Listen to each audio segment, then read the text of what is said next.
Ассалаумағалейкум, қадірлі маңғыстаулықтар, армысың Жаңаөзен халқы.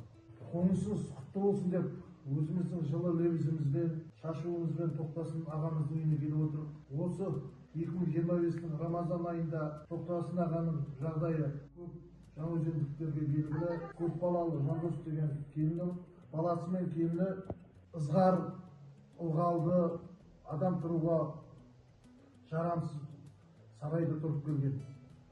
Соны елеп ескеріп, өзіміздің белсенділер бар, Мұратбай Жұмағалиев бастаған, бәріміз Жаңаөзен қаласының әкімі Жансейітке барып айтқанбыз. Оған да рахмет, өстіп қолғабыс жасап, осыған бас көз болып, Жаңаөзен қаласының әкім аппаратына, Жаңаөзен қаласындағы кәсіпкерлерге рахмет. Міне шарқыраған зәулім үйде тұрып жатыр. Бұл да Алланың берген бір сыйы шығар. Әрқашан осы үйде ауырмай, сырқамай, өсіріп жатқан немерелердің қызығын көріп жүре берсін. Әр қазақ менің жалғызым дейді. Біз жылы жерде жатып, өз қазағым өз жерде оқисып, үйсіз-күйсіз жүрсе, ол өзімізге ауыр тиеді. Не дейміз?